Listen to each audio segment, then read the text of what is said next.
Hello, hello, hello. Welcome back to Mik'd. Today is Monday, October 27th. It is spooky season. It is Halloween week. Trick or treat, bitch. It is a big day in the LSU sports world. LSU made a move that, admittedly, I did not think that they were going to do. Didn't think it was possible. Didn't think that they were going to want to bite off more than they can chew as far as buyouts goes. But where there's a will, there is a way. And Brian Kelly is no longer the head football coach at Louisiana State University. 3.5 years into his 10-year contract, he is kaput. Buyout is no longer $55 million, whatever it was supposed to be. Allegedly. I believe it's not. I don't know the number. There's a lot of conversations about what the number got bought down to or got negotiated down to. There's rumors that it's down to $20 million, rumors that it's down to $25 million, still a large sum of money. There's also rumors out there that one large donor is going to assume the brunt of that buyout. No taxpayers' money, no money allotted to salaries, education, improvements around the school from the taxpayers is going to be used at this buyout. So a lot of the pushback and the conjecture is, why is there's so much money that they're wasting on this when there's so much other things that money can go to? That is not what's happening. You have people who are very well off that are willing to give him the money to get him out. What that final number is, I don't know, but we do know he is out. Joe Sloan, out. Interim coach Frank Wilson is going to take over the reins for the rest of the season. Coaching search begins. I believe it was the right time if you were going to do it. I believe that LSU is in a better position right now in their coaching search than they were when they hired Brian Kelly. A lot of that is because, whether you want to give him credit or not, there's a lot of things that you can say about Brian Kelly. He was not likable. He was an asshole. He didn't believe in LSU. He didn't love it as much as he needed to love being here. All of those things are true. But you can also say Brian Kelly, regardless of the wins and losses, Brian Kelly put the program in a better position now than it was when he got it in 2021. It doesn't mean it's in a great spot, but it's in a better spot than it was in 2021.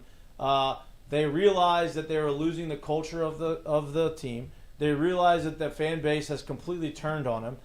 What you saw this weekend in Texas A&M, against Texas A&M in Tiger Stadium, was embarrassing. And the game itself was embarrassing. Let's not forget, we were winning. 18-14 at halftime, people were fired up. Stadium was rocking in the first half. I mean, it was in a good spot. 18-14, you had some big plays. You put yourself in a position. Offense had a good drive. They thought some of the same stuff, but you're winning 18-14 at home. You come after halftime. You give up a long drive all the way down. Then you go 3 and out, and you punt, and you give up a punt return for a touchdown. And in a matter of 5 minutes, you went from, oh, shit, we're going to win, to we're about to get boat raced out of the stadium. And you end up getting boat raced out of the stadium, and it got worse and worse and worse and worse. And then at the end of the game, Texas A&M fans have taken over all of Tiger Stadium.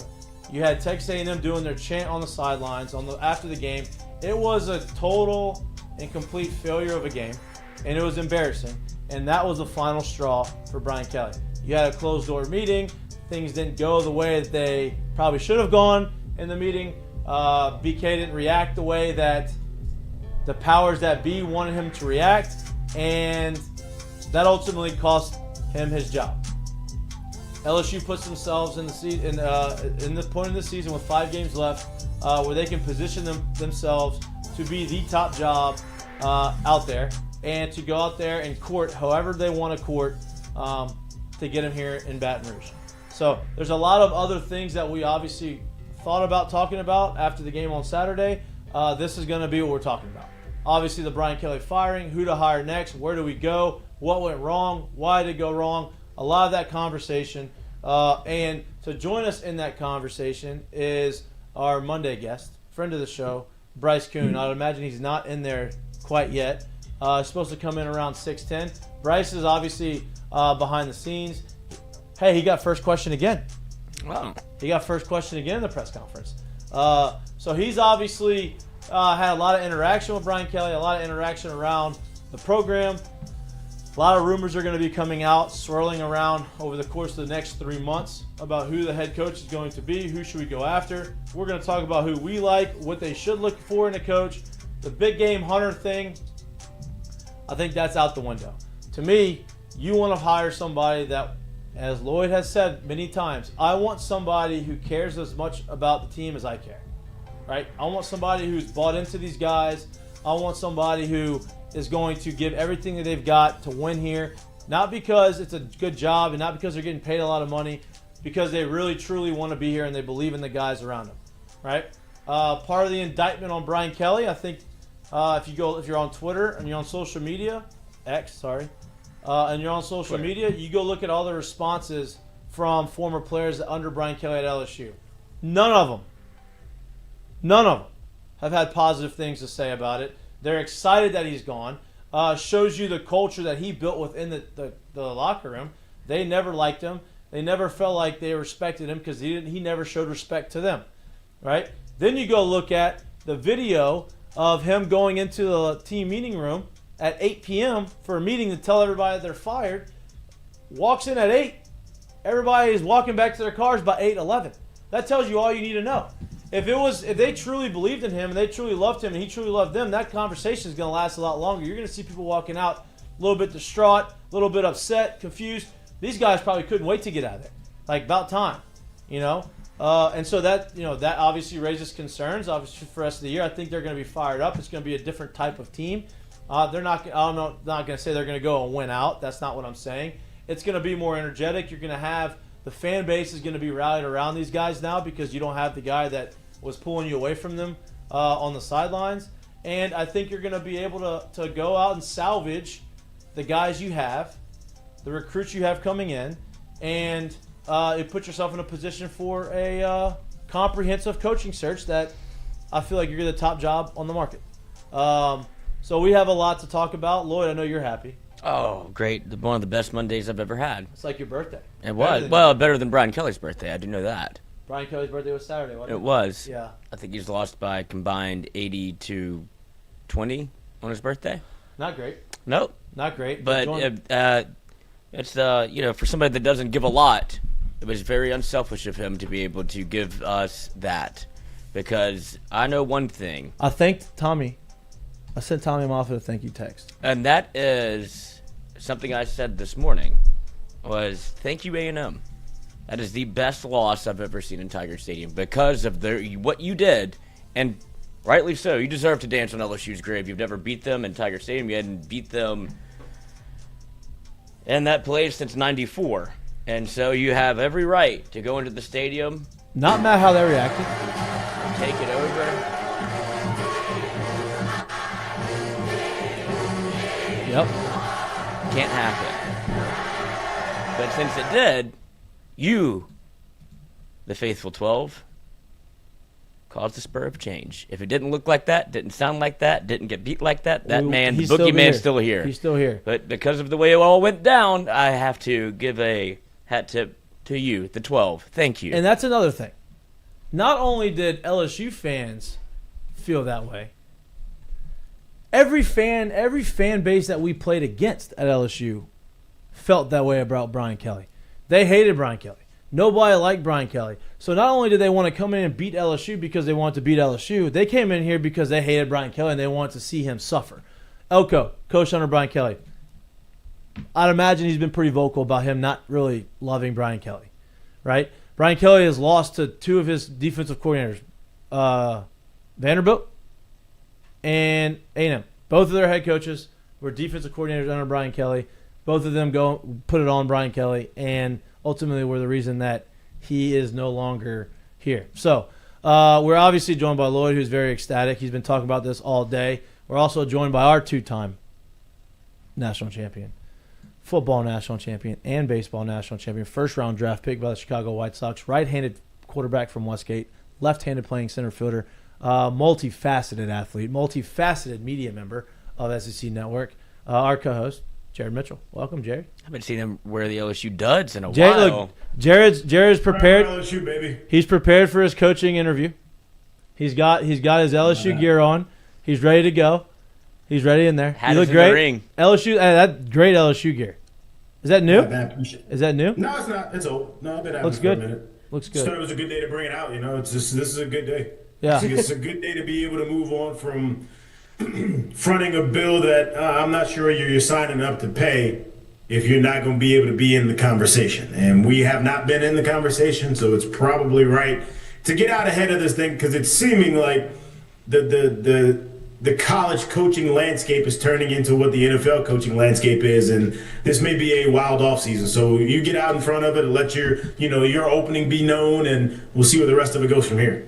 Yeah, and like I said, we're going to talk about a lot of their shortcomings, and who better to talk about it than Bryce Coon, who covers LSU for On 3. Not an LSU fan, right? He didn't grow up an LSU fan, so he is a Objective. he has a very good level-headed takes on these types of things, and he also gets the opportunity to see it from behind the scenes and have these conversations and kind of see the vibe of what's going on. And so, Bryce, we appreciate you joining us like you do every Monday. Very excited to have a conversation with you. Also, congratulations on the first question again in the press conference. Last one of his tenure, but that was great for you. So welcome. Yeah, it was simple for me. Thanks, fellas, for having me on as always. What happened? I just wanted to know what happened. Really, I was looking for, and I got blasted by that question because really, if you go back and listen to it, I'm asking, was it a physical thing? Was it a mental thing? And he decided to give me a rundown, pretty much play-by-play of what I had just watched, actually. So I knew that part. yeah, I knew. Yeah, so it's back to back. I guess his last two press conferences, I've got the first question, and that's the last time we'll ever speak with him, which is crazy. Last time, and look, a lot of people And agrees up the next guy. I was at the game, right? And it looked bad when you're there, but you don't get to see all the nuance, and you don't get to see the camera angles of him on the sidelines. And my phone was blowing up after the game, or really not after the game, into the third quarter when I left, about how embarrassing he was on the sidelines, blaming everybody else but him, going at his quarterback, going at players, going at coaches, all these types of things. And then you see the stadium and you see the reaction of A&M after the game. In your short time at LSU, right, covering LSU, being around it, I would imagine you have never seen anything like that in person at LSU and at Tiger Stadium. Any stadium. Yeah, I mean, this is year 8 covering college football in some capacity. For me, never seen anything like that. And, even to a point, look, I mean, I grew up in SEC country, right? And you always knew about LSU. You always knew what it was. I'd never been until I moved down here. But, that was unprecedented, I think, with what you've seen in terms of how this team took you over. And, one thing they do, and I don't know if, the general public probably doesn't know this. So, in media, you are kind of split up between, your videographers, which is your TV people, and, your social media kind of people, and your photographers, and then the press, the writing portion, which is what we are categorized as. So we're in the press box for the majority of the game. But when 6 minutes hits in the fourth quarter, we can then go on the field. And I typically do that unless it's a blowout. But I was going to be there for this one. Standing right in front of the student section where I had to do a double take where you're like, oh my gosh, no, those are Texas A&M kids. This is not LSU kids that have stayed over. And there were some, okay. That was something I had never expected to see and never should happen. And I think, and I'm sure we'll get into this conversation, the fallout of just that, and that just being one of the dominoes that fell, it shows why this, in my opinion, is the best job in the country available, and it consistently should be maybe one of the best jobs, top 5 job in the country, because people aren't going to settle for that. regardless if you win a championship every single year, you just don't settle for complacency and you don't settle for mediocrity here. Right. And I think that was an example of that. And so, yeah, that was that kind of startled a lot of people. There were a couple people in the media that turned around and were like, whoa, that's not LSU fans chanting fire Kelly. Like, these are Texas A&M fans that have made their way all the way around, which, by the way, Aggie fans showed up for this game. They did. Like, even before the game started. Like, obviously they have their little pocket, but they were going all the way up to the upper level. That was – I mean, I could talk for 30 minutes, but I guess I'll just say, like, that was startling. Yeah. I know we've got some more stuff we want to get to. That was different. That was different. And correct me if I'm wrong, right? Like, wins and losses aside, right? It is about wins and losses. But if you are creating the type of atmosphere that – hey, okay, look, we're going through a rough patch. You can make some excuses, but you had the buy-in of the fans, you had the buy-in of the players, and they're playing hard and all those types of things. You can kind of salvage that. You can say, okay, we're gonna figure some stuff out. That has not happened. Every year it's gotten worse and worse and worse, and it feels like that was a culmination. That was the last straw of like, hey, you've lost the entire fan base. Not only have you lost LSU's fan base, you have other fan bases who hate LSU that actively want you gone too, right? And so you had, and I don't think LSU was going to fire Brian Kelly until they saw that and until the conversations after the game happened. And you can correct me if I'm wrong on that. I don't think after the game, I don't think in their head Brian Kelly's gone. It's okay, we're going to make some wholesale changes, and then they saw that and like, hey, that's a very bad look. We don't know if we're going to get any support from any of our fans for the rest of the year. And two, the conversations that are rumored to be had after the game did not go very smoothly. Am I correct in that assessment? Yeah, so I'll start with the first part of it. Yeah, I don't think that they were planning on firing Kelly Saturday night. There had been conversations last week, as there should have been, introductory conversations of what would this look like? I mean, could we even have a framework if something were to happen?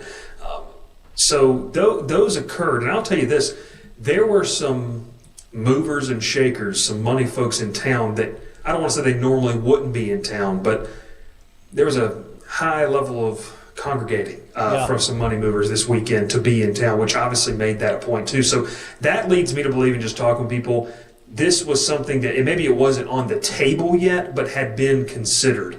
And then, and Mikey, I don't know how much you want me to go into it before you ask me the question, but whatever you want. When you see what happened as you were leaving, and I want to make sure I say this the right way. Kelly, as he's leaving the field, I think maybe Mike Scarborough had posted this, but he's talking with Verge Osbury, and he's pointing towards the student section. At the time, I didn't think anything of it. I'm standing there right in front of him. Didn't think anything of it. And then I'm starting to kind of think, he's pissed off that the A&M fans were allowed to probably go over there, like that nobody stopped them. Now, I'm not going to say even the security team is out on Brian Kelly and they don't care anymore in the stadium, but maybe they are. Hey. But I think it's just it's a lack of awareness by him was one of the biggest reasons I think that he's no longer the head coach at LSU. Situational awareness as a person, not even as a football coach, like just as a human being, I don't think he had a lot of situational awareness of how to handle things here, and that was one of them. But to your point, man, Sunday, I have never – this is the second time I've covered a head coach firing, and this last time was on a much, I guess, lower scale.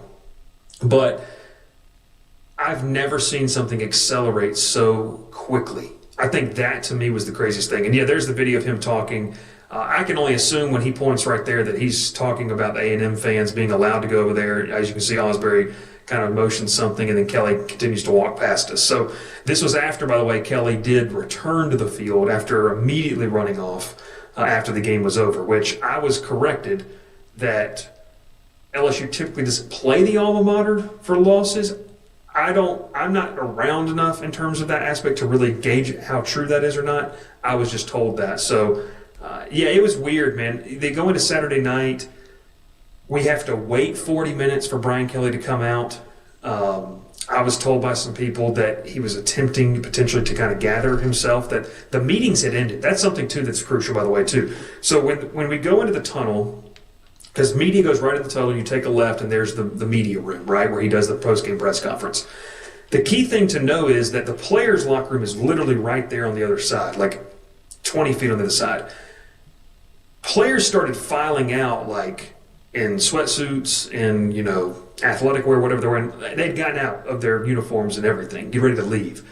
So that told us, hey, boy, he's not talking to him anymore. And I was told the order of, by someone I really trust on this, that the order of conversations, this is really getting into the weeds, but No, I love that. it goes coaches, players, and then that's how it's adjourned.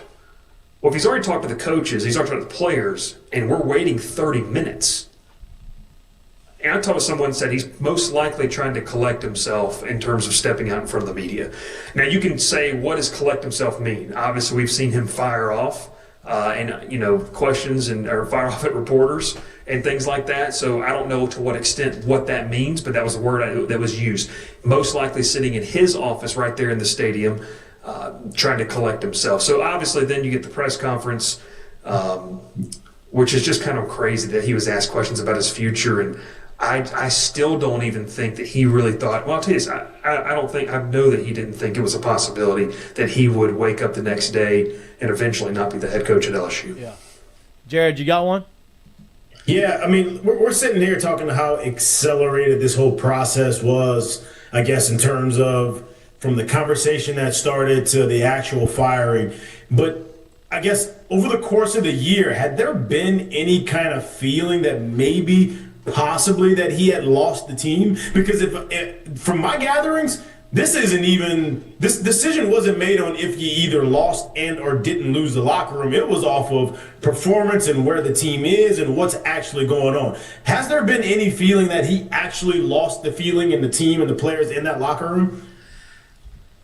I don't think that it was very like aggressively obvious would be the best way to put it. Like, you obviously have guys, and you're always going to have guys that are disgruntled with opportunity, with playing time, with their usage, right? I mean, over the past couple of weeks, we have seen Garrett Nussmeier get frustrated, was a little more animated this past weekend when he was taken out for Michael Van Buren than probably he was before. But I remember a couple weeks ago on the show, we mentioned this, guys, like Nussmeier kind of blew him off, right, and walked away. And at the time, I was like, hey, I'm not worried about that, whatever. Well, maybe that was something. Barry Brown is another guy who has been very frustrated about his usage and the way he's been utilized in this offense. And the game against Vanderbilt, was one of the late drives that LSU was trying to make. He comes off and he's frustrated, and a couple of teammates are trying to tell him to calm down while he's talking to Kelly, and he's talking aggressively to Kelly. Kelly's giving it right back to him. So it's just one of those things where maybe Jared, in the moment, you just look at it as like, okay, did he lose the locker room? I think there's always some guys that are frustrated with it, but I think that there was also an understanding of this decision was made off of performance, the way Sunday was handled, his response to some of the things on Sunday, and then overall just, like I said earlier, I think a lack of awareness about the opportunity that he had down here in Baton Rouge. Well, and in college football, the landscape of college football now, and it's always kind of been run by donors, like the big money guys, but now more than ever, right? Like, hey, I don't believe in this guy. I don't want to continue to give money. I've heard it. I heard it from donors, like big donors. Yeah. Damn, you be in those conversations. Like, I heard it in the game. Right where I was He's in the sitting, suites, Jared. where I was sitting, that they are not like they're not getting they're not getting the results. You don't have to go win a national championship every year. That's not what I'm saying. That's not what they're saying. They're saying, hey, you wanted this because you said that you weren't having enough resources. You couldn't get the guys. We got you all the guys. You're worse this year than you were the last 3 years, and you have the most talented team that you've had. So I think a lot of the donors were so fed up with it that they were starting to pull their support. So not only was it result oriented, it was you didn't feel like you had a good cohesiveness, but you're losing the money behind it, and that is a death sentence, right, in this day and age in college football. And then you go look at what the reactions were by former players that he coached at LSU. Not one thing positive. Everybody was happy that he lost his job. That tells me that he did not And I think that's been very vocal about a lot of people. Like, hey, he's a CEO type. He's not real connected to the team. Well, that obviously did not work. And he did not have the guys' support. He did not have the player support. And then you lost the money. Ultimately, you're not going to keep your job if you don't have. If you're the CEO and the people aren't working for you, and the investors that are investing in your company aren't going to want to give you any money, probably not going to have much of a job after that. And that's ultimately what happened. And I'll say, you asked, whoa. Jeez. Kelly's trying to get you. Yeah, he probably does want my head on a spike. Probably for the better that he can't see me. But I will say, if you lost the team, and I'll say, how can you lose something you never had? There's not one single player, like you said, that has come out and said, damn, I can't believe they fired my guy BK. Everybody, but you have no doubt people that played well underneath him. Yeah, but that's the difference between that and literally, we are not playing hard for you. Yeah, like right. They playing hard for the team. Guys show up and they put the uniform on, and if for anything, they're invested because of their own career. But when now they get to a spot where it's like, man, I'm good, bro. I have no interest in playing hard. They're not even thinking about their own career. That's a loss. Yeah. That's how you lose a locker room. Correct. And the last thing I'll say about this, Bryce, and then I'll kick it back to you is, you go look at the videos of, hey, the meeting was at 8. The team meeting was at 8 p.m., right? You see him walk in at 8, and the players are leaving, getting to their cars by 8:11. That means the meeting didn't last long. That means that he got in there, said his piece, and left. And it was no, like, if the players really cared about it, if he really cared about them, the conversation would have lasted longer. There would have been more of a distraught look on some of these guys' faces. These guys went about their business like nothing had happened, and probably a little bit relieved. So I think all of that combined is ultimately why he left. And he didn't leave. I mean, that's why they pushed him out. Obviously, why they got rid of him. And I think it was the right time. Like, if you continued to let that go, you face the risk of losing the entire fan base and kind of getting too far gone to where you can't really make it up. Yeah. So I was there last night, and I think one of the big things to note about, we fast forward through Sunday, right, and the acceleration and Jeff Landry getting involved, and I mean, just everything in between, like just how crazy that went. The meeting. I'll just say this: you could sell pay-per-view, and you would sell millions. You would be able to buy Brian Kelly's buyout if you were able to record the conversation between himself, the athletic director, and 2 other people. I just, from what I've been told, that was a very colorful conversation, a very aggressive conversation about what needed to happen, and that was what sparked a person walking out of that room and getting in touch with the higher-ups, getting in touch with Landry and saying, hey, we're not making headway here. Who's a person? What you mean? Who's the person? Who's a person? No, you didn't name a person I'm not going. I don't want to name the person, Jared. Jeez, I mean, no. I'll just say this: 4 people in the room. I'll name 2 of the people, and Scott Woodward and Brian Kelly. The other 2 I'm not going to name. Obviously, yeah. One of those 2 people. Was Scott Woodward. It was not Scott Woodward. No, I can say that. Like, it was not Scott Woodward. One person walks out and says, hey, essentially to Landry and the board of supervisors and these people, we're not getting any headway here. Is this possible? Is this possible to do? And that's when the secret meeting in the governor's mansion, that's when we really start to see the things turn. And then from the media side of things, when you don't hear anything, like when people start to kind of go quiet around 2 o'clock, 3, that's when I'm like, okay, this is getting like, maybe Joe Sloan, Brad Davis, and Cortez Hankton are getting fired today, because that was the expectation. Like, I just say, from our side of things over at On3, we had everything pre-read, right? Like, we had written everything. Heck, I was on campus trick-or-treating with my daughter. Like, I mean, we were like, we got it ready to go. We're going to hit publish. One of our coworkers is going to hit publish, and we're good to go. You start to not hear anything, and that's where you go from there. So, kind of back to what I was saying, Brian Kelly shows up. He's there for 10 minutes. Frank Wilson speaks to the team.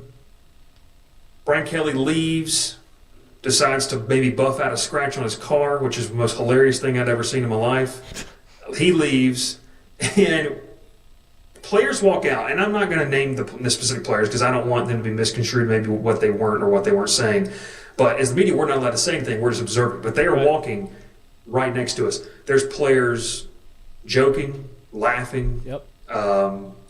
I think the biggest way, and I had a buddy of mine who's a Florida fan sent me this. He said, what's crazy about this is that the messages you saw from Florida players after Billy Napier was fired, the messages you saw from players after James Franklin was fired, like, guys getting on their notes app and saying, Coach, we appreciate everything you did for us, stuff like that. I mean, you don't see any of that. You literally see the exact opposite from players.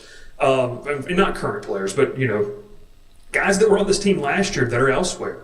Xavier Atkins at Auburn goes public with what he says. Bernard Causey at Georgia State, who's one of the highest PFF-rated corners. I know it's the Sun Belt. He's sitting there saying, maybe I'm not the problem. I think all of that is further proof of the toxicity level that was inside that building. And, maybe it's an indictment on us as the media a little bit to maybe not know that. You hear things, obviously, like I know Lloyd probably wants to talk about this. You hear about the vacations. You hear about all these type of things. Some of that is you have to be able, as a media member, you have to be able to wade through what's true, what are people mad about, how do you discern, but essentially what's real.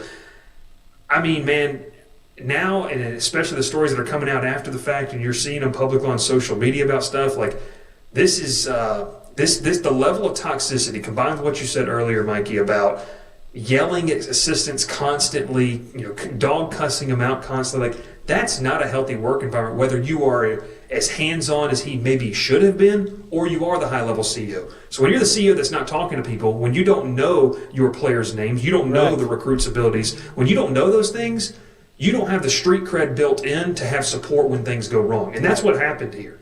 Things went wrong. He tried to call the bluff. No support came, and he's sitting here now on a beach somewhere, but he's not really. Well, actually, he's in Superior Grill, actually.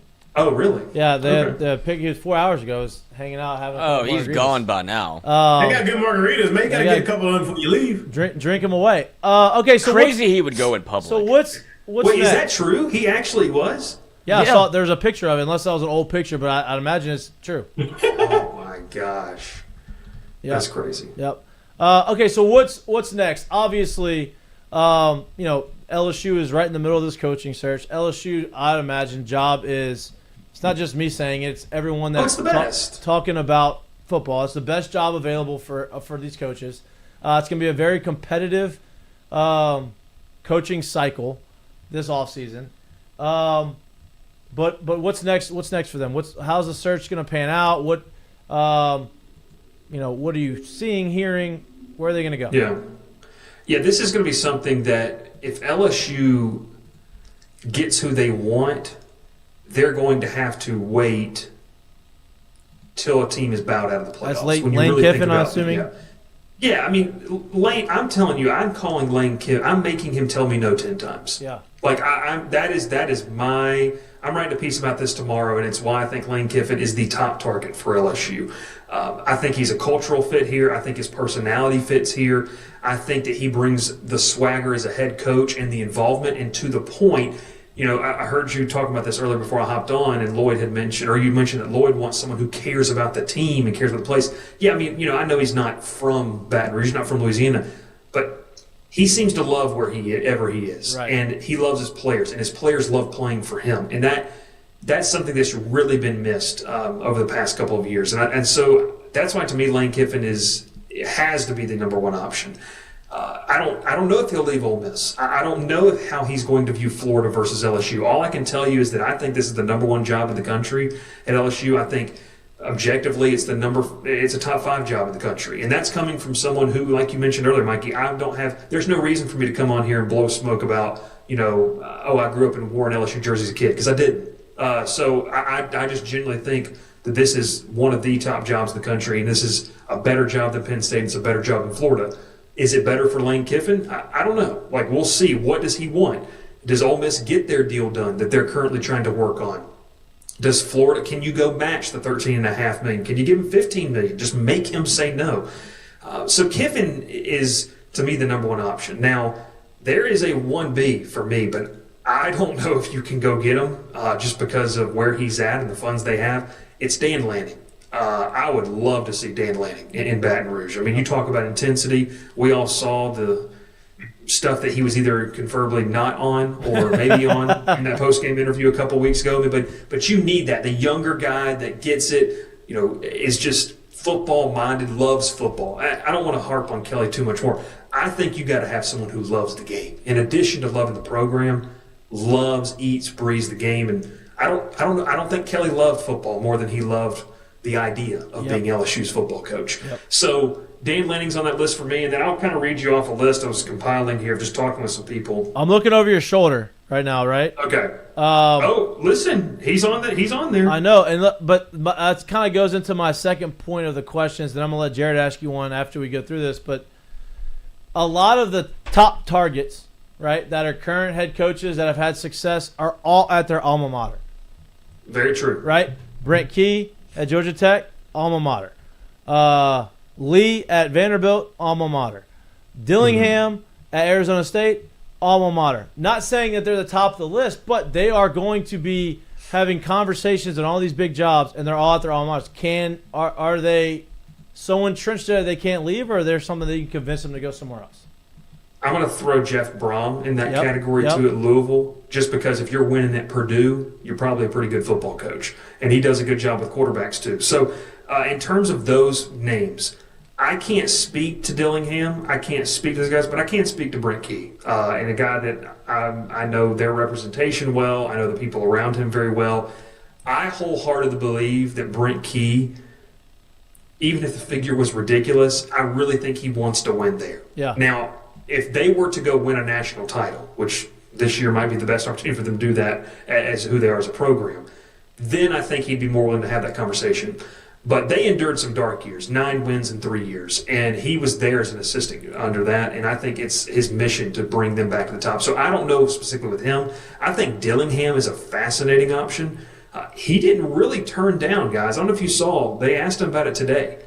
He didn't really say no. He just said, I'm focused on winning here. Well, how many times have we heard a coach say it was in the running, I'm focused on winning here, but not be available?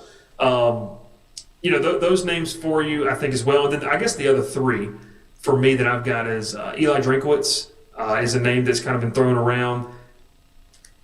I mean, I don't think that's a sexy hire in terms of that, but great coach. You need a sexy hire. You just need a good football coach. I think there's a point of that. And then the last two, John Summerall down at Tulane. The concern for me with that one is you're going to really get political with that, because with the governor being as involved as he is in this, election season come back up for, if you want another Republican in office and everything like that, like how does that play if you take a sitting head coach from one university and put him at another one and you had heavy political influence? I know Louisiana's had their fair share of interesting political history, so it may not matter. That would just kind of play interesting to me, I was told. And then the last one is a team that you have a home and home with, I guess, in 2 or 3 years? Oh, no, okay. Dabo Swinney! No, I thought you were going Dabo. God, no. Rhett Lashley out at SMU. I think Rhett Lashley does a really good job. Problem is SMU's got some serious money over there in Dallas. Some might say the most. Yeah, maybe even the most. So I think it's one of those things where I will say this. You're going to have to pay a lot of money. And however they're going to negotiate this buyout down, whatever it is, the figure's going to be. I saw some reports today, whatever it is. Now's not the time for LSU to get cheap. You've got to get ready with this hire. Well, if it is Lane Kiffin, you pay that money, you bring him here. That's just my opinion. And the rumor is they have a big donor that's paying the bulk of that. So it's not coming I did see that right before I hopped on. It's not coming from taxpayer money, which I know a lot of people were concerned about. Jared, ask your question. Sorry. So you just listed off a whole bunch of names. The one name I did not hear, and I'm literally just asking a question, is there a world where your interim head coach, Frank Wilson, is in the bucket in the opportunity at the end of the year? No, it's a good question. I think what you're going to see this next 3 weeks is this team they're not bad. They were coached very poorly. And they are not an awful football team. And so I think people expect them to just lose out or whatever. That's not going to happen. And, buddy, you may not find somebody that loves LSU more in the state of Louisiana more than Frank Wilson. And these kids love him. That's why, hey, by the way, LSU hasn't lost a decommit or had a decommit yet, They actually gained an in-state commit this week, Right. today. So, to your point, if you play the hypotheticals and he wins out, I think Frank Wilson can be a CEO type of head coach. It would be a jump. It would be something, in terms of he's never done that at this level over a long period of time. I know he's coached at the FCS level. If you're able to do that and keep Blake Baker, then you use that money to say, hey, go hire the best OC you can possibly hire. Like, who is available in that market? And and I wasn't here for it. It would be, and I do not want to compare Frank Wilson and Edo, but you've got to have some elite coordinators around him. Yeah. And that would be, to me, where it's like, let him be the CEO, let him be that relationship builder. Heck, let him be the closer in recruiting battles, because that's what he is right now for you. So I like Frank Wilson. We're going to be talking to him tomorrow night, which I think is going to be fascinating for people to kind of watch. Going to be one of the more watched press conferences in a while at LSU. So to your point, Jared, is he really in there? I don't know. Does 9-3 and barely missing out on the playoff? Because you think about it, you go 9-3 with wins over Bama and Oklahoma, you're going to be like probably number 17, 16 in the country. So you could say, hey, we're one of the first 5 out of the playoff with an interim coach. I don't know. It's a lot of hypotheticals. I think people respect Frank Wilson. I just don't know how legitimate they're going to consider him for that head coaching position. I don't think it's crazy to think about it, though, if you do it the right way. And would he need to win out? Like, no, I'm just saying that would help the case. Do it, no, that would probably help the case. I just don't. I don't know, because I'll tell you this, and we talked about him earlier. I was in Atlanta when Georgia Tech made a move, and they've got Brent Key. Brent Key had never been a head coach; he was only a position coach. That team pulls off 2 road-ranked wins. Right. And I even questioned it at the time of why, hey, you can't hire him. They hire him, and it paid off. So he surrounded himself. He's hired well. Frank has deep connections with people and that may want to come coach down here alongside him. So it's not crazy. Yep. You would just have to be very strategic about who you put around him. And I'm not saying he couldn't do the job, but it just I don't know. I don't think he has to win out, though. But you can't lose out, that's for sure. And I love Frank. I think he's awesome. Like he knows. He's been around LSU longer. Him and Corey have been around LSU longer than anybody. Mm-hmm. And I would love to see him have an opportunity, but I just feel like if you're going to, like, optics-wise, it's going to be hard. Everybody loves him. They want him to be part of the staff, associate, stay as associate, whatever you want him to do. It's going to be hard optics-wise, I think, to convince everybody, like, hey, we already tried this. I don't think they're the same guy, him and Coach O. But, hey, we've tried this. We had to hire the high-level coordinators. We did that. But what happens when the high-level coordinators leave? How many times in a row can you hit on those guys? I think that would be the concern of the people making the decision. Yeah. I mean, there's a cost to no matter what you do. Right. But that is a very valid statement. Like, I mean, obviously, with what you had. And I aforementioned, we talked about Edo. I mean, a wild card for me is, does Joe Brady want to come back down to college football? That would be a wild card pick for me. Is he a guy, and even Kelvin Shepard to an extent? Like, is that a guy? Hey, yeah. I love Kelvin Shepard. I do too. That's my guy. Shepard is a dude. And maybe you can speak more to this, Jared, but I just think the concern level is, okay, he's only been a DC for 1 year. He's in his first year. But it's like, and I don't want to belabor the point continuously, but I think at this point, you got to go hire a football coach. Yeah. Well, if he's a better guy, he's a better guy. No, that's what I'm saying. I don't care about your resume. If you coach football and kids believe in you, that's fine, because you've got Austin Thomas to handle the financials, and you've got these people to handle things for you. If you can coach football, get kids to believe in you, and you love X's and O's, and I think Kelvin Shepard's a guy that's like that, man, why not? Like, just why not? Like, don't overthink things. So it's going to be an interesting talent pool that LSU has to choose from, and it's going to be a trickle-down effect for those other schools, because this, to me, is the number one job in the country available. And if we just to put a little, I guess, bow on Kelvin Shepard. If you didn't know, if you just literally search if he's the better guy, he's the better guy. Kelvin Shepard, that's all you'll need to know about who he is and how he coaches and how he goes about stuff. But yeah, I do think today's day and age of college football, having someone like Kelvin Shepard, even though it is a huge move in terms of never being a head coach to getting that job at LSU, you can't insulate a program, especially when you're this far ahead of it, right? Like, we haven't reached Halloween yet. Like, you're so far ahead of this coaching search that you can't insulate a program the Austin Thomases, the right kind of guys, the right kind of coordinators who may have had head coaching experience. You can't insulate a program to where it can work with him being the absolute figurehead and doing what he does. That's possible in today's thing. Do I think that they're truly on top of it? I would love for him. That's a former teammate of mine, classmate of mine. We came in the same exact class, right? So, like, I know everything there is to know about him as a player, him as a coach, and how he goes about his stuff. He would fit and he would be a slam dunk if you did it right. No doubt. And if you're going to talk, I've got a guy who's playing up in Detroit right now. He's on the opposite side of the football. Jameer Gibbs. He was at Tech, and I know his career very well. And just talking with some people, Gibbs has said to a point like, Shepard is a dude, and they love him. And he said, one, I hate going against his defense in practices, but he said everybody loves him up in Detroit, but I think everybody would love him down here in Baton Rouge too. And if you're I think the helium and the smoke that's been quote unquote blown into Kelvin Shep over the past couple, I don't know, literally 8 to 10 months, it's real. Yeah. It's not a facade. It's real. Like he is that when it comes to it. It's real. Yeah, and if you're going to talk about cultural fit, like, I mean, if that's what the main thing was on Brian Kelly not being here, cultural fit, can't get more of a cultural fit than Kelvin Shepard.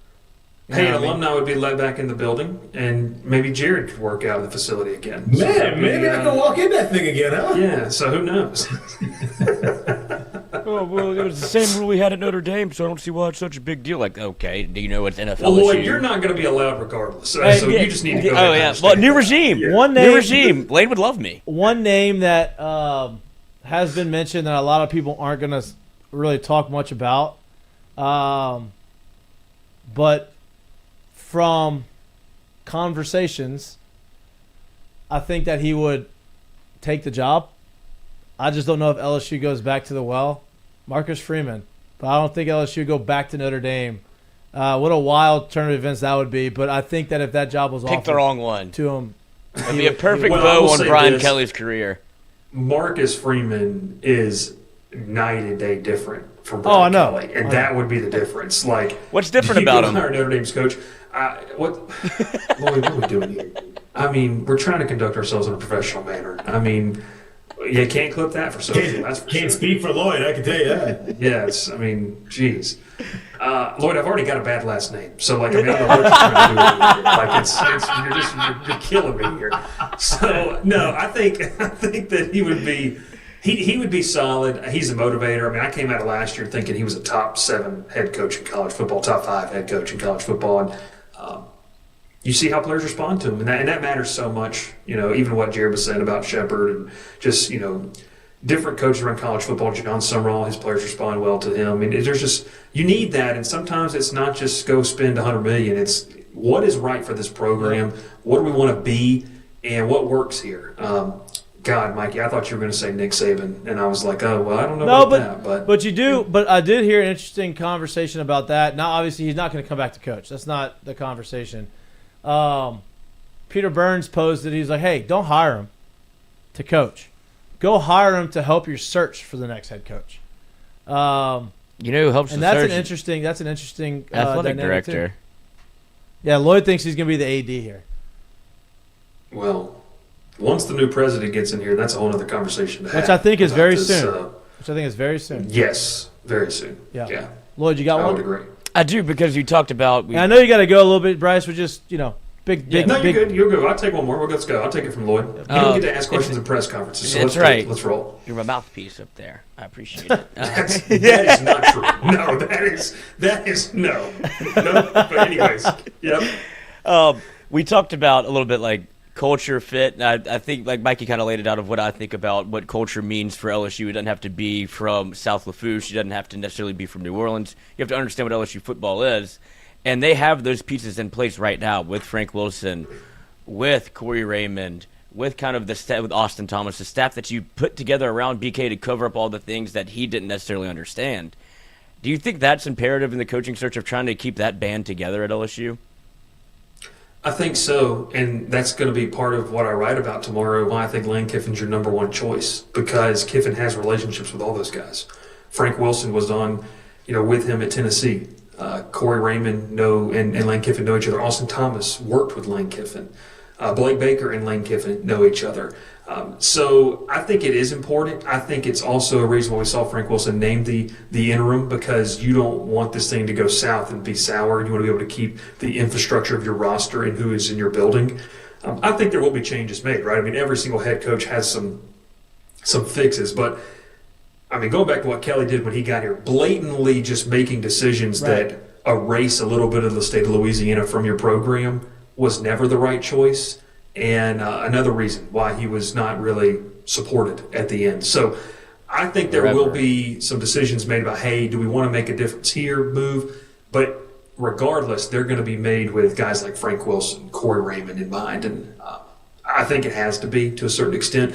You've got to find a balance. You can't be held hostage by that, but you also can't be so brash. You've got to find a middle ground. You can't be held hostage. You can't do what Kelly did. And I think that is going to be a big point of conversation when they talk with these coaches and agents directly about what they're looking for and what they need. And I think any of the coaches that we've mentioned, especially the guys that know what LSU is or have been here or played here, whatever it is, they understand that. Like you can't be in this state and not have a presence. Like that's asinine and ridiculous. So I think it will be to a certain extent. Yeah, and you've built up so much momentum that you lost when Brian Kelly first got here in the recruiting trail of hey, you've got these two guys.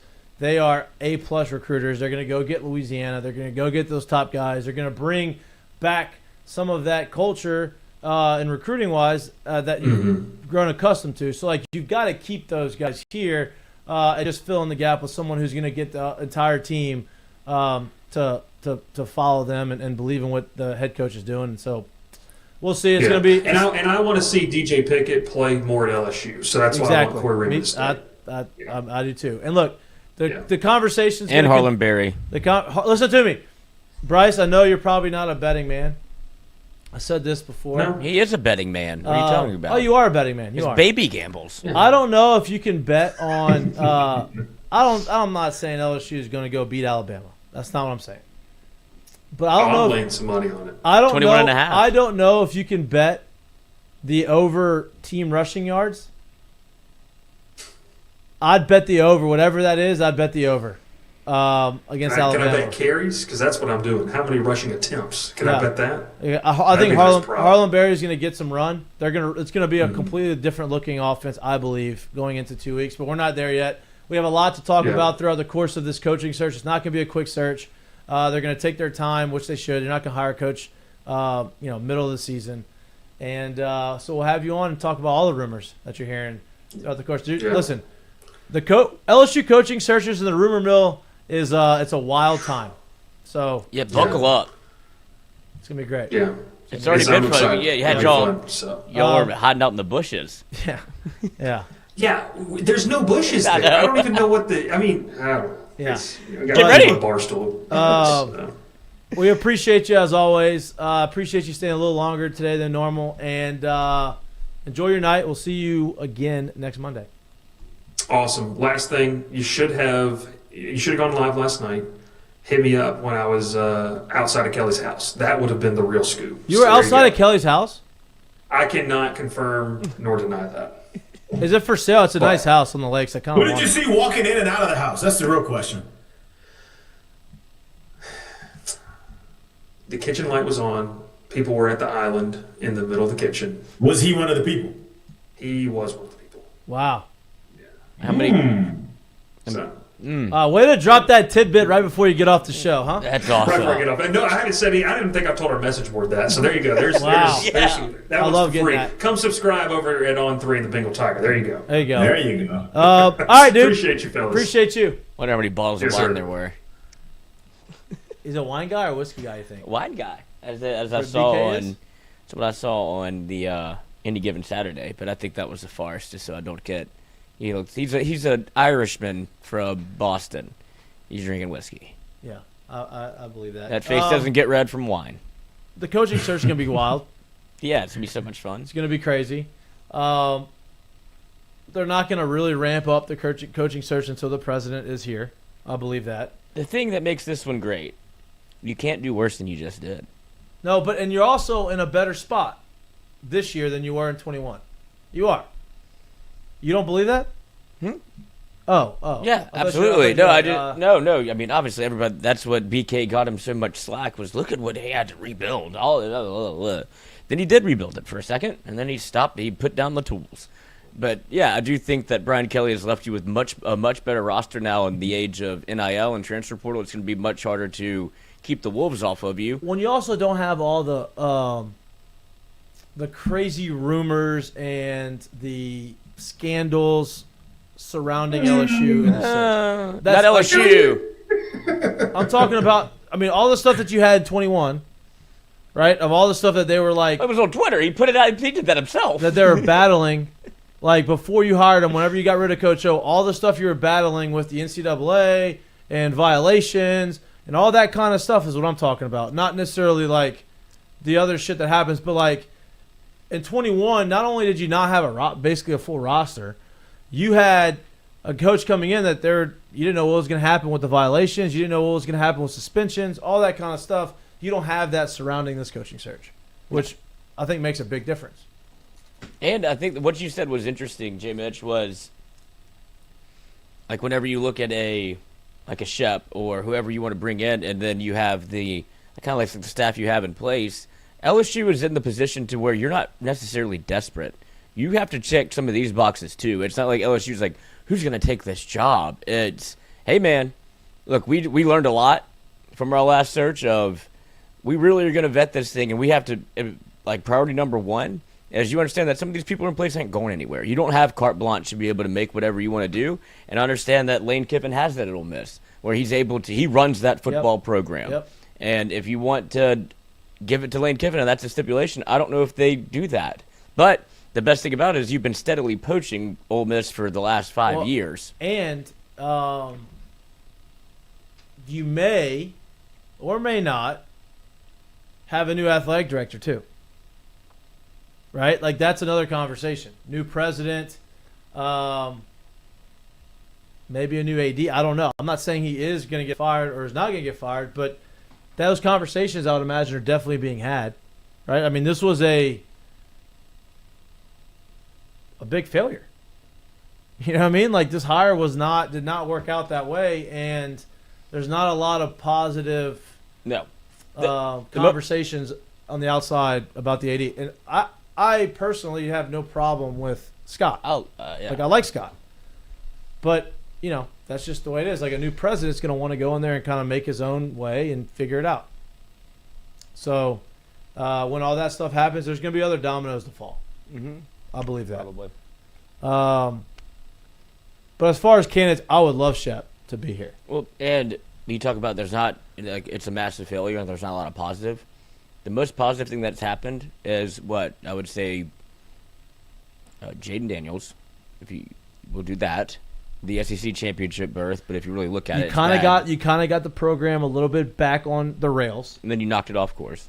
Yeah, but it's still like off course, not all, still on the rails. Yeah, we haven't tipped. Off course. Yep. But I would say the most positive thing that's come from this is how quickly and how efficiently you did this firing. Like, I don't care about I know people are going to bitch and moan about the money. There was no world in which this was going to get fixed with Brian Kelly having more time at LSU. Like, just pulling the plug the way that you did is the best decision that's came out of this regime. And what people need to understand, because you're going to see a bunch of stuff. You're seeing it right now on social media. Oh, $54 million buyouts in this economy and all this kind of stuff, and this money could go do. Listen, it's not $54 million. They've negotiated that down significantly. We don't know. Not necessarily true, right? Like, it's only been that negotiations are still ongoing. Correct, but I would imagine it's not going to be. There's the opportunity to. I would imagine it's going to be significantly less than $54 million or 55, whatever they owe, right? And conversations are being had. Like, this money isn't public money.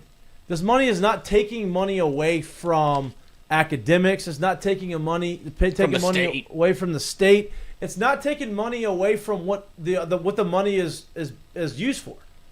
This is private money that is being used to buy him out. That shows you how much that they want him out. They got somebody to come in there and say, "Hey, I got a lot of money, and look, people are gonna get pissed off at that. You could do so much better with that money. Fine.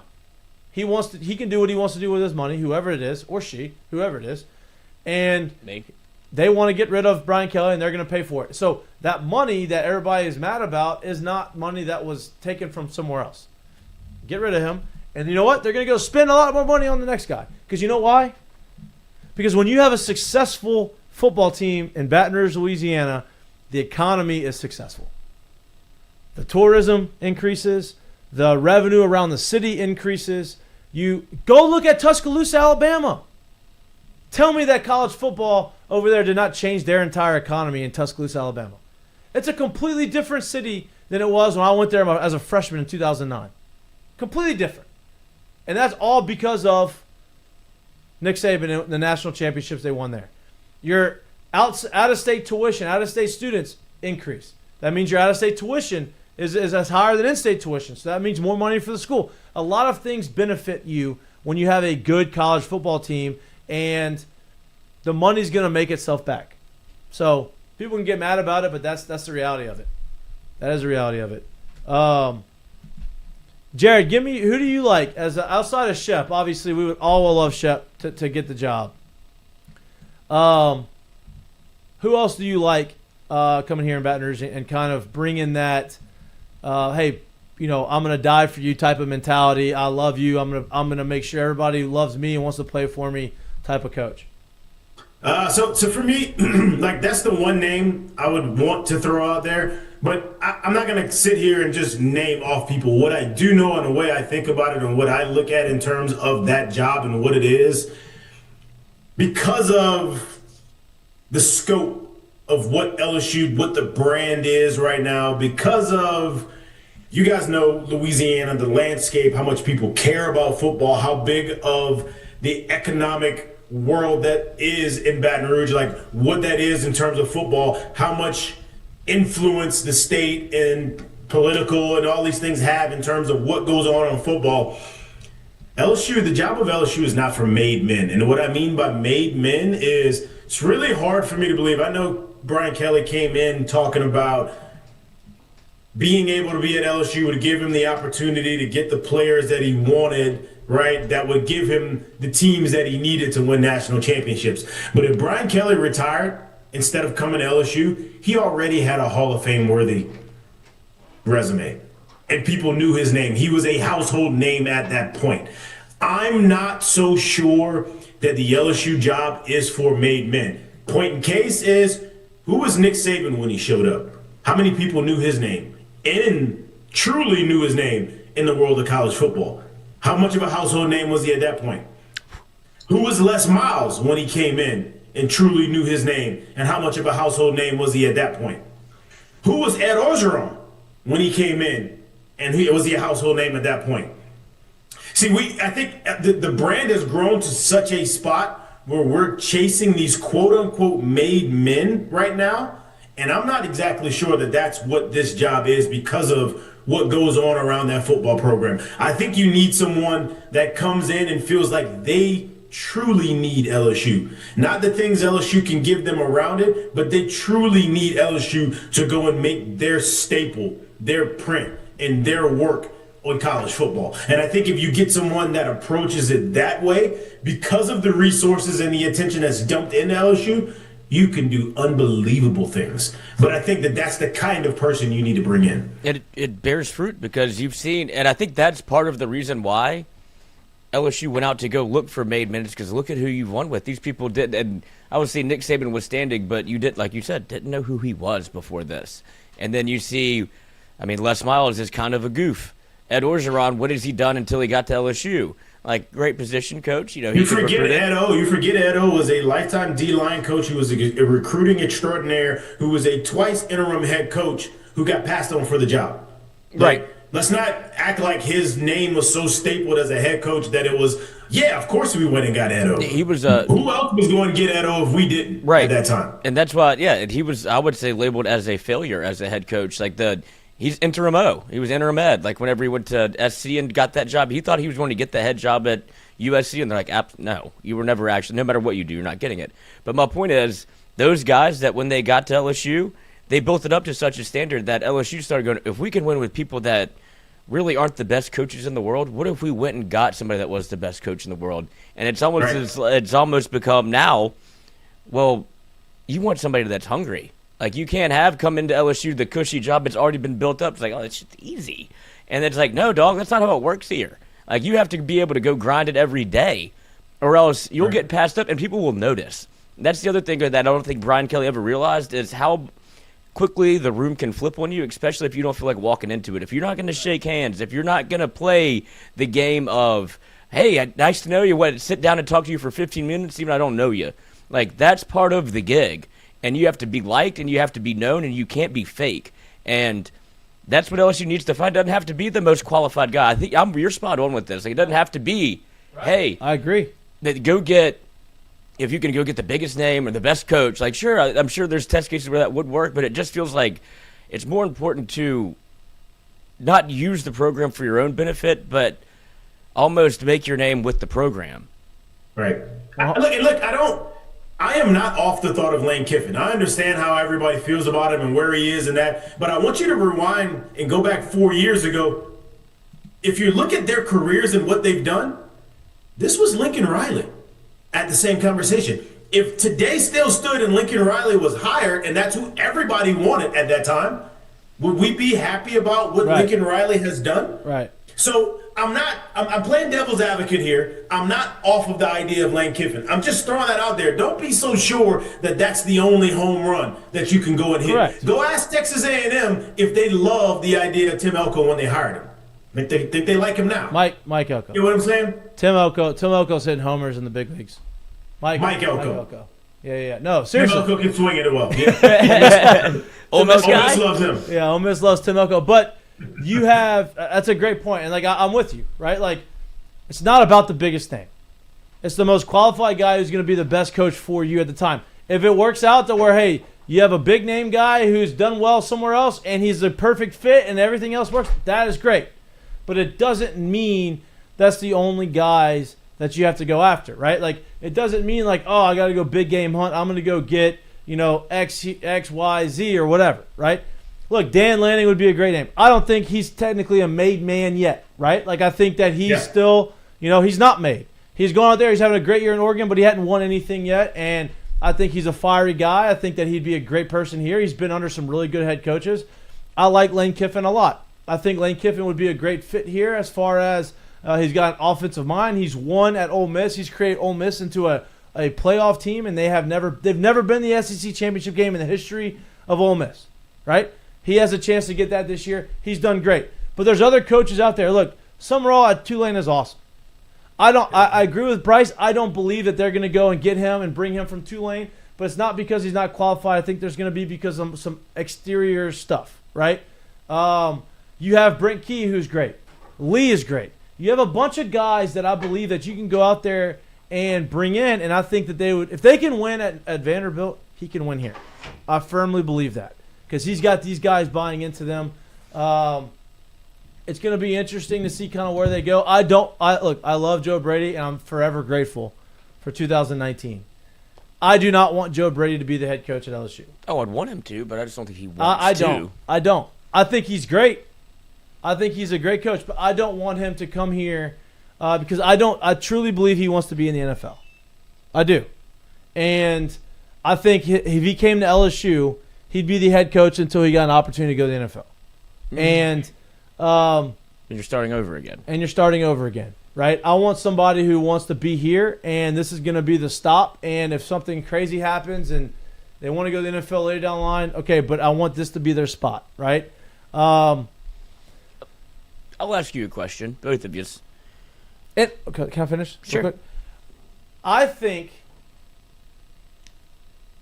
LSU I think is the best job. But you are going to have these conversations where your list of coaches that you are going to want to hire is smaller than maybe say an Arkansas or a Kentucky or one of these other big schools that aren't the top tier SEC schools necessarily. They are going to be more likely to say, I'm going to go get a guy who maybe a head coach at a smaller school or an OC that's done really well, that develops, and we're going to believe in him. We're going to give him the opportunity. It may not work, but it may be a slam dunk. They may go after the guy at North Texas, who I love. I think that guy at North Texas is great. He's developed quarterbacks everywhere he's gone. He has North Texas as one of the top offenses in the country, offensive-minded guy. But, like, LSU can't go to North Texas and hire that guy. They're not going to, right? They're not. It's just the list is gonna shrink. And so some of these other schools that aren't necessarily that top-tier team, their list is a little bit more expanded. They can maybe get a little bit more creative, and they're not going to have as much heat on them hiring them. And so, like, I'm not saying LSU's at a disadvantage in that situation. I just think that the list gets shorter because the powers that be are going to make that hire. All right, now you can ask your question. This is just a chew on it for me. Do you think LSU at any point looks at what they did with Brian Kelly and the contract that they gave and says, we're not doing that again? Like, are the days of hiring a coach that you have to go get and pay him that big-time money gone because of what you have to put in the portal? Because what you did with Brian Kelly, it almost hamstrung you because you had to go raise money again. Is there a world in which you go, look, this is how we're going to allocate it and it's going to be different this way? Or do you look at a different candidate who wants X amount of dollars and X amount of years and say, we're not doing that again? I don't think that. I think if you Go ahead, Jay. I think if you were smart, you would be trying to find a way to stay away from the tenure contract if you can, right? Like, I think that the market of the actual AAV and what you're going to get paid, I think that's pretty standard, and you there's not much of a workaround in terms of how you want to go about it, unless you're going to search for a first-time head coach who's willing to give you some sort of a discount. But I think that is what it is. I think the hang-up or the idea or the ability to maybe cut away or walk away from the 10-year contracts may be the opportunity for you to knock that number down a little bit. Yeah, no, I agree with that. I don't think that goes away. I think that they're a lot more cautious about it, though. Like, I think that can't be the reason they come here. Exactly. They're not going to go and say, hey, we want you to come here because we're going to give you the most money. We want you to come here. Yeah, we're going to pay you what we think that you are worth, but we want you to come here because we want you to believe in what we're trying to do here. And I think it's just going to be a lot more cautious. I mean, look, if LSU, it's going to be crazy. It's going to be hard. It's going to be hard to take away everything that's happened over the last 4 years, 20 years, no, 25 years, 24 years. If LSU was what they are right now in 2000, right? Win three national championships, a team that has that's the standard. Do they bring in Nick Saban in 2000? Right? Nick Saban's at Michigan State. He's good.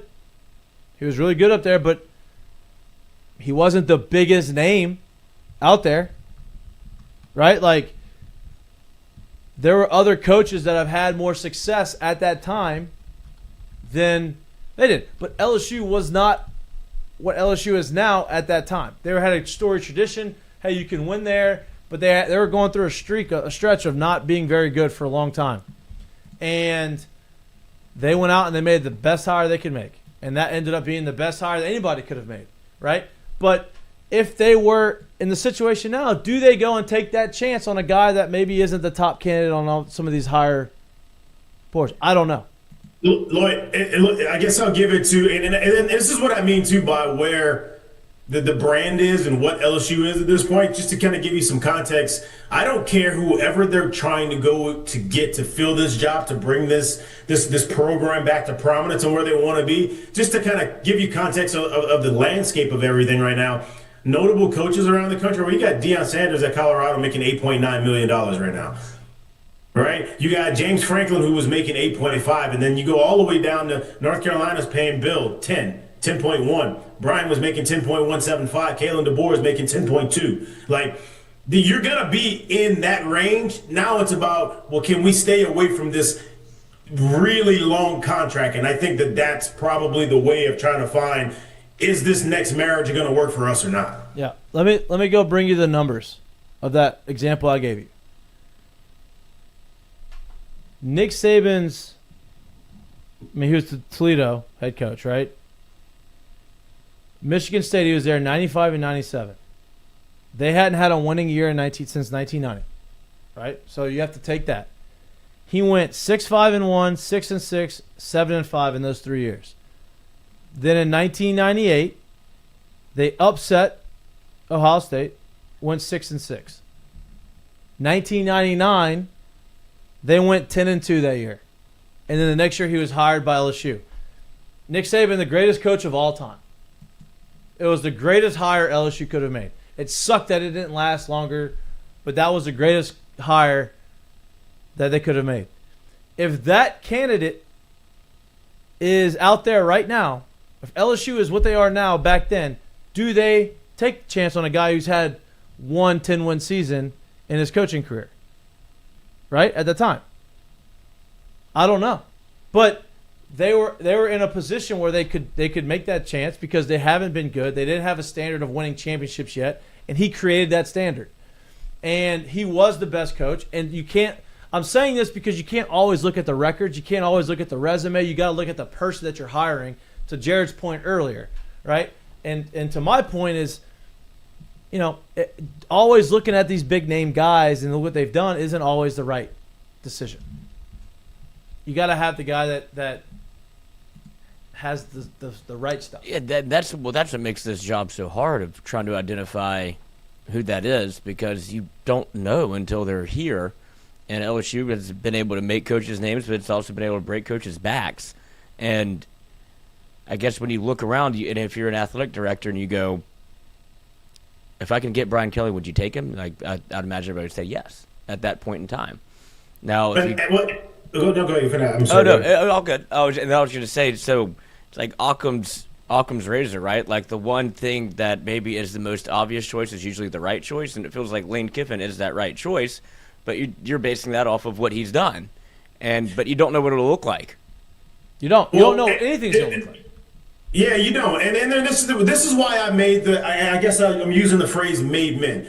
In my mind, the way I see this thing is, yes, Lane could be fine.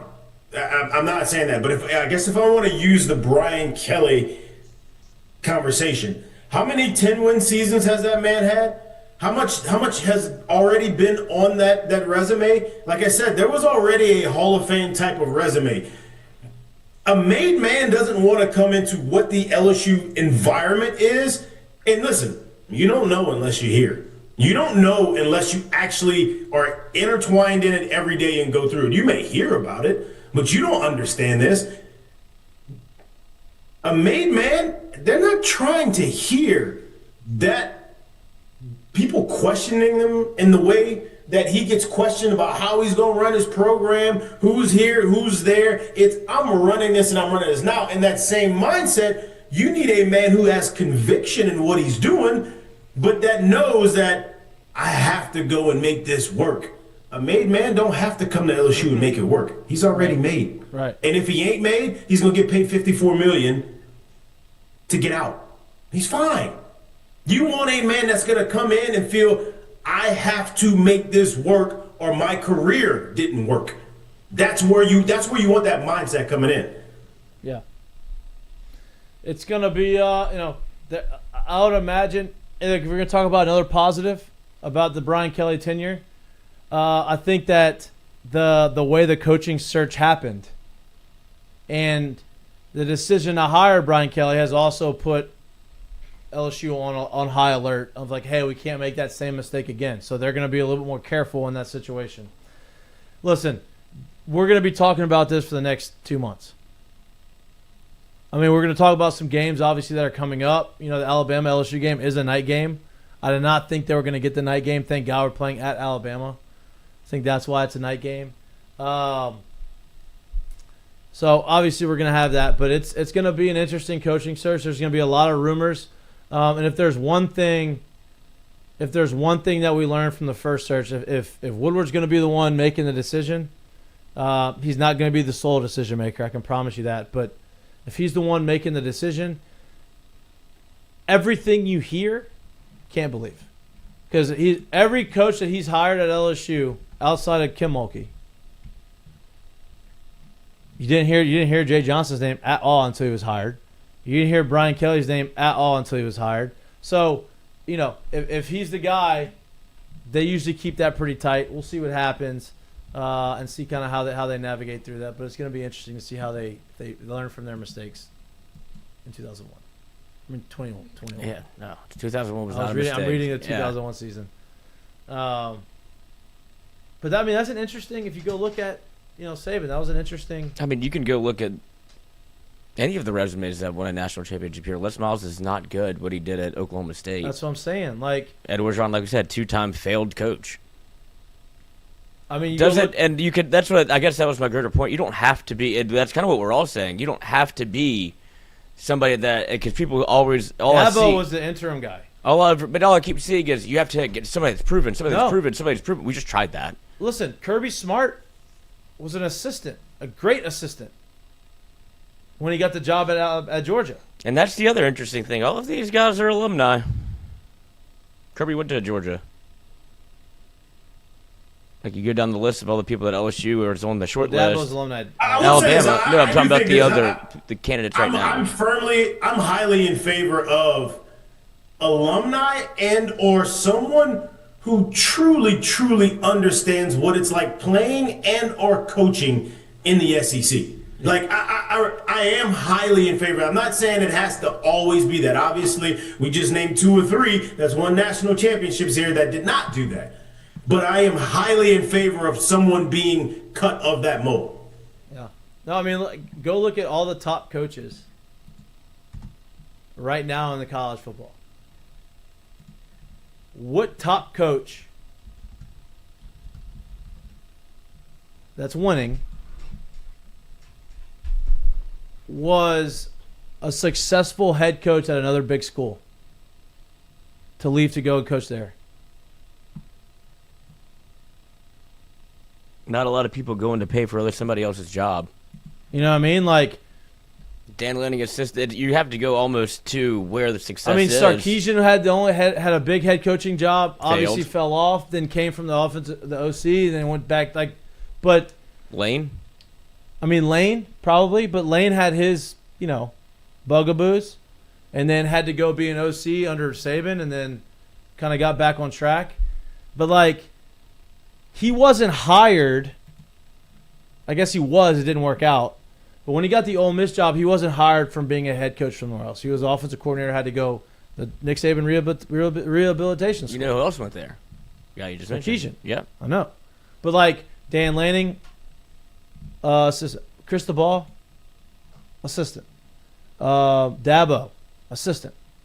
Kirby, assistant. Right? You start looking at the Urban trees. Meyer was the only one that went one way and it's had success in both schools, but he's no longer there. And then he burned that one to the ground. Assistant. Ryan Day, assistant. Right. I'll say this too. When I think about Lane, I don't know Lane. I don't know who he is, how he goes about his thing. But all I am saying is this: is that man comes from a very strong family tree of football, right? That's a big name. I gotta imagine that a lot of those people, when they got Lane Kiffin at Ole Miss, were way more thankful than they were, all right, this is how you need to do it. Mind you, Lane was also the coach at Tennessee. Mind you, Lane was also the coach at USC, right? I just wonder that if coming into this, if there is so much of a thought of slam dunk and what should happen. And I think that's the other part of it too. When you come to this school, when you are that made man, and it is year 1, year 2, year 3, and everything keeps getting referred back to, well, this is where Saban was through 8 games. This is where Miles was through his first 16 games. This is where Ed O was through his first year. Who cares as a made man? I'm not trying to hear none of that. I'm tired of hearing that. I'm cleaning up what was, and I'm trying to make a better program. And does things like that start to wear on you as a made man, or can you just go about it, right?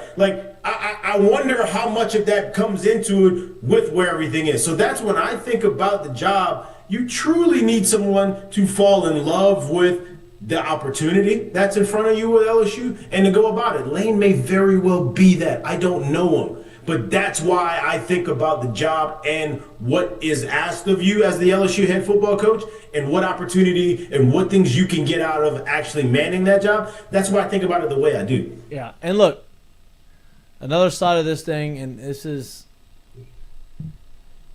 if everybody is excited about the guy that you bring in, that doesn't make me feels like that one doesn't usually work out. Does that make sense? Like, everybody, like, this is the guy, this is the guy, this is the guy. Sometimes the obvious choice isn't the obvious choice.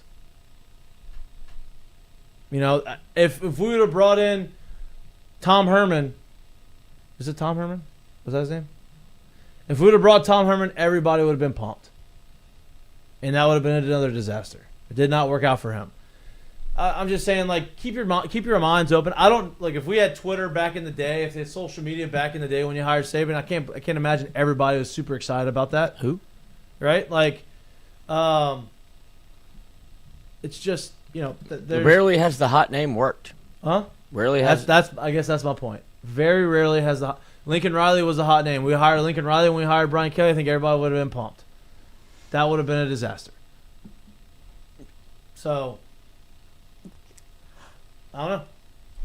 It's going to be interesting. It'll be like I said, there's no, if you don't get Lane Kiffin, it's an abject failure. Like, I think that's where some people are like, why did you go get Lane? How do you can't afford him? All that, you know, the usual nonsense that comes out of people's mouths. Well, like, then what's going to happen is if Lane decides he wants to stay at Ole Miss and signs an extension, LSU is not a good job. He doesn't want to go there. Well, that's not what that means. Now, if he goes to Florida over LSU, then you start having to have some questions about. Yeah, then you say, okay, well then what's the state of the program? Right, but I would like Lane.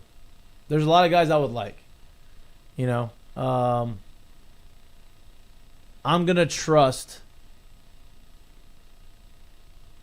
not Woodward necessarily, but I'm gonna trust the group of people now that they learn from their mistakes, and that they're going to put the guy that is going to put LSU back in the spot they need to be in.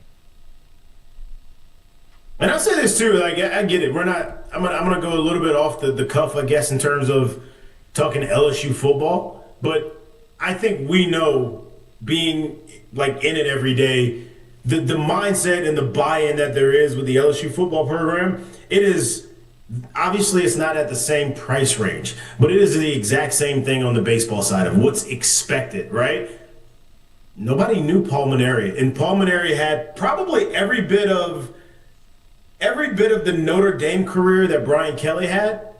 Paul Mainieri probably had that, but Brian Kelly has a college Hall of Fame worthy career before he ever got to LSU. I think Paul Mainieri made his college Hall of Fame career once he got to LSU, right? And he was really good there.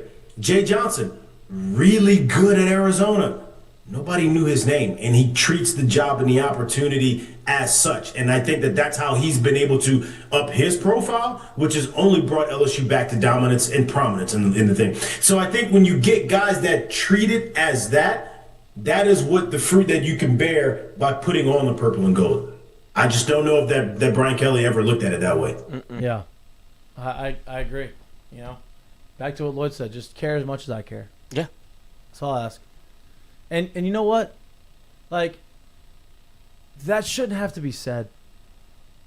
Like, it shouldn't have to be said of, hey, I want this guy who is going to coach here to want to win more than I want them to win.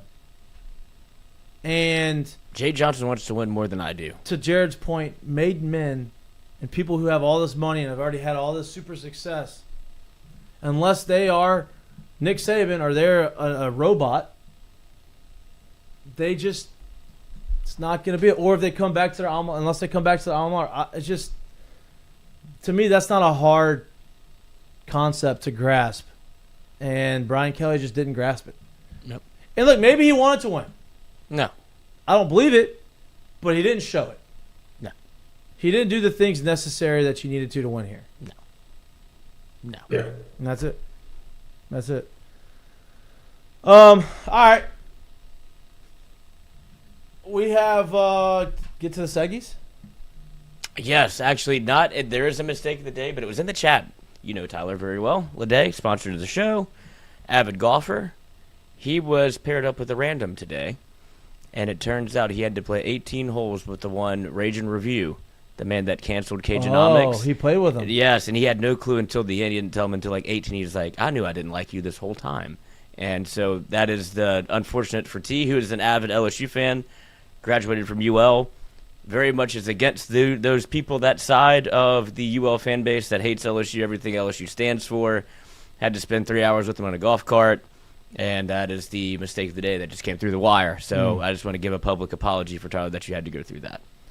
I wish he knew earlier. Me too. So that he probably could would have left him. pepper him, too, about why he did you it. go right up there. Yeah, exactly. Oh, I thought you meant like could have, a little slinger. Well, that would pepper him like, hey, why the fuck would you do that? Let's get to the bottom of this. Yeah. And so that just is a brutal thing to have, because I don't know if I'd have found out earlier, I probably would have driven up to my ball and just kept going. May skip a hole. Yeah. Had some good golf mistake. swings posted by C. Philly that he What? sent to us. Yeah, no, I don't love my golf swing. I gotta get through. I gotta get to my front side. He got the 2 good drives that I had. Yep. I had more than 2, but he got 2 good ones. I just gotta get to the front side. Definitely a back legger. My swing's aesthetically pleasing. Yes, it is. Just not very. It doesn't result. That's not good, but it is. I did like the way it looked. Yep. I like the result of mine. I just, I need to get through it. Yeah, I'm working on it. Mikey was hitting it's spinny off the face. It's 315. Like, oh, okay. Mine was nutted 240. Same horsepower. Yeah, that's right. I can't get that third gear. All right, curtain call. Curtain call is, you all have given this man his flowers, and deservedly so. Man that's been on the show. And he gave LSU an absolute ass whooping. But he was just on. He had one fun phone call, and this is one Coach Moffitt. But look who he reached out to after the LSU A&M game. And look who was happy enough to take the call. This is just another dagger that Tommy keeps throwing. He could not wait for this moment. On FaceTime with old Lenny. Lenny just 1 hour ago. Tommy Moffitt, if I have to pay your ass to come back, I will. Yeah, come the on home, phone call Coach. probably went great. Yeah. I wonder if that's a conversation. I mean, Do you think you would? I don't know. You do know. Just remember, we had that conversation recently, and people have been talking about it, throwing it even before the A&M game. Man, LSU just looks soft. They don't play hard. They don't play tough. Can't say that about that A&M team the way they played on Saturday. I can tell you that. What was the score in the last 2 games that Moffitt has led against LSU in the second half? It's like 60-6. Yeah, something crazy like that. You know what tough teams do? Win in the second half. They won in the second half. You know what Hey, soft we talked teams about do? we talked about that from the beginning. We from the moment that hire was made and all kind of moves were made, we were like, man, it's kind of crazy that coached by Nick Saban from Miami, I believe at the time, right? Or was it Tennessee at the time? Where? Tommy Moffitt. He was at Tennessee with Peyton Manning. Okay, coached by Nick Saban from Tennessee at the time, right? Lasted through Nick Saban, lasted through Les Miles, lasted through Ed Orgeron, won 3 national championships with 3 different head coaches, and we just felt like, I don't know if I want that voice in the building. What? That's probably one that's staying, if you're asking me. But that was one of the moves that started. We were just like, what? That doesn't make any sense. And it's showing with those 2 games, like you said, just in those 2 games, those 2 examples alone, shows you a lot. Those teams are built a little bit differently. Well, and not only that. Takes it very personally. Well, not only that. Like, he went through the 3 national championship coaches, all while still trying to be poached by Nick Saban. Mm-hmm. Right? Like, Nick Saban tried to get him to go back to Alabama and coach, or go to Alabama and coach with him. Like, that guy's not coming after you if you don't bring value. You know what I mean? I'm happy for him. Obviously, I wanted to see him have a lot of success. Do I think he comes back? I don't know. I think he is comfortable there right now. I think he likes what they have going on. But it's going to be, I mean, LSU is home. So, we shall see. All right, Jay, you got a curtain call? Yeah, man, this is a weird one, but my curtain call is to A&M. They ripped the damn Band-Aid off, right? Like, as much as it sucks, I think this was, like for me, this is a perfect time for something like this to happen because, like I alluded to earlier, what this landscape could be by the time we get to Thanksgiving. I'd rather LSU, my alma mater, forever LSU, live purple, die gold, whatever it's called. I'd rather them be in front of this thing and being able to be the one that's saying we are open for business before that conversation really starts getting going anywhere else. Obviously, we're not the first to fire, but I think we are the highest profile and happening at the right time to where we're not pigeonholed trying to have to do it somebody else's way. So my curtain call would be to A&M. You know, I've heard from some of my A&M friends, and they all poked a little bit of fun at it. And, my only thing back to them was, well, this might be the greatest thing you guys have ever done in your career, because still to this day, you have no natties. And guess what? That trek through November and December, it gets deep and it gets treacherous. Trust me, I've done it, right? And so with that being said, curtain call to A&M. We'll see if you guys can finish off what you've done, but you may have helped us more than you have hurt us. Thank you. I couldn't agree more. This is when the hat was passed. I guarantee you that happen. the people that saw that hat needs to be played on repeat. Seriously, all season. Like, hey, you this guys, shit those can't two guys fucking too. They go around for about 15 Saturdays in the fall, and they really get to call probably 13, maybe 12-ish really good ball games and incredible atmospheres. They've been here a ton of time and called a ton of ball games here, and they know what this place is. Listen to them talk about that situation. That should tell you all you need to know. Brian Kelly got ABC. That's brutal. Before I get to my, that was as embarrassed as I've ever been in Tiger Stadium. me too. That's why I left. As you should have been, yeah. Before I get to my curtain call, it's crazy the amount of It'd be the only time I've been stories that come out now about Brian Kelly. Mm-hmm. Did you see T-Pop's tweet? No, but Matthew Langlois. Langlois? It's not Langlois, but it's Langlois. How you spell it? Langlois? Mm-hmm. Tweeted, I was forced, in all caps, to medically retire before I could get a second or third opinion. When I was playing very well before my injury, I'd hear from Coach Kelly quite often. The second I got injured, not a word since. Generally, one of the worst humans I've ever been around. Wow. Yeah. You're getting a lot of He ruined my life. A lot of that. All right, my curtain call. It is everybody's saying something now is great. Mm-hmm. It is the sports equinox today. I think it's the 32nd time that's ever happened. You have NFL, NBA, MLB, NHL, and MLS all playing tonight. Pretty cool thing. You don't get that obviously very often. 3 TV kind of night, 4 TVs. Yeah, if you're a gambler. Yes. Sure, if you gamble, I don't have any money other than the NFL game. No. And NBA, actually. We have a little My hoops. first Our NBA first hoops play of the year. Maybe the last. That's it. We'll not watch it. But that's a pretty wild deal. It doesn't happen often. So, worth Till October, baby. Yep. Curtain call to the sports. What a day. My For You page is all Brian Kelly shit right now. Oh, yeah, dude. Twitter has changed its algorithm, and that's the only, I've known more about him now. This is another one that came across the wire. And the sad thing is, I'll believe any of these. BK Carter over 400 rounds at a local country club in his 4 years, average score of 95. So it didn't get better. So what? That's not U Club. No, that would be that. That would be. Which if that's BRCC, that is an awful score. Yeah, that course is not that hard. Well, yeah, I mean, y'all expected him to be real good? Maybe just because he plays that much? I mean, listen to me. If The you're law playing, of averages say. if you're playing 100 rounds a year, 95, you probably be better than that. Buddy, how do you even enjoy it? And because that check's coming in, he just buys balls. It don't matter. Yeah, you should drop another one.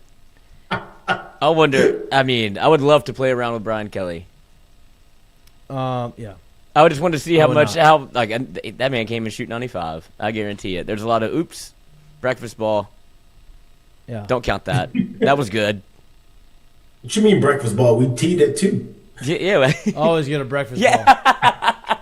Obviously, yeah. Unless you're playing a tournament. No, you said it's a lunch ball. Yes. A meal ball. Whatever Yeah. meal it is. Yes. Oh, Yeah. my God. What a joke. All right. Good for him. That's all we got for you on this beautiful. Would you have respected it more if it was like average round of like 68?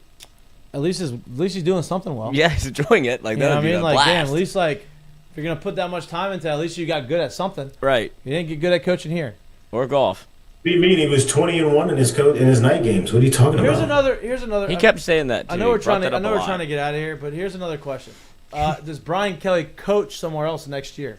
I read I don't know something. about next year, but he's definitely coaching again. No, I knew that. I know he's coaching again. No. But there's going to be a lot of job openings that aren't top tier jobs that like he could go in the ACC or the Big 12 or North Carolina. he go or Virginia Tech or Would you- Oklahoma State, Honest to God. Like, I know I'm biased on this. and Wisconsin. happy to be right about it. If you're an AD at one of those programs and you saw what No. he just. Yeah. No. Like, he's not on the list. No, but then the I people would are gonna rather look, not have a program. Well, people are going to look at it and say, okay, well LSU's different. He didn't. Maybe Yeah. he learned his lesson. He needs to take over our program, and if we do it his way, maybe Yeah. we'll have success. Go. Good. Fuck. Go. I could love to play you. Maybe. What do you mean, maybe? I mean, I'm maybe, not- maybe they think that way. I'm talking about like. Oh, yeah. I thought you said, would you want to play against Brian? Oh, There's no, one no, coach no, I no. could pick. Yeah, I mean, I think the players would want to play against him. It'd be similar to Tommy Moffitt putting his face on tackling dummies. Yeah, Ty Moffitt has or you can just go Great motivator. have a snack. All right, that's all we got for you on this beautiful Monday night. Enjoy the sports equinox. This minus 10.5 is not looking great for us. 0-0. Well, I know they had, but Kansas City had the interception in like the red zone. They didn't score a point. Oh, I've been haven't seen the snap. I'm over here locked in, Well, Debo had a screen pass, bobbled it, interception. and they didn't score. No points. But all right, we appreciate y'all. We love y'all. Please like and subscribe to our YouTube channel if you can't watch us, but you like listening to us or anywhere you get your pods. We'll be back live in studio on Wednesday from 6 to 8-ish talking, I'd imagine, Sports. more Brian Kelly stuff, more coaching stuff, a lot of LSU stuff. Game 3 of the World Series going on tonight. Tune into that if you want. Or What's the 2-0, 1-1? It's 1-1. Nice. Going back to their first game in LA. Did you see where they thought they threw at Springer because they thought he was stealing pitches again? I didn't see that part. And then they had Tanaka taking notes in the dugout, like pencil and Tanaka. whatever his name did. Tahomie, the Japanese fellow for Dodgers. That's not Shohei, Yeah. but he was handwriting notes in the dugout. You haven't seen that in forever. Yeah, that's good. Very diligent. All right, we love y'all. Enjoy your Monday. See you on Wednesday. Peace. Yeah, another celebration. Even Zoom knows what happened I'm here. gonna be on Twitter all night. I know it's tough to not look at it. Love y'all.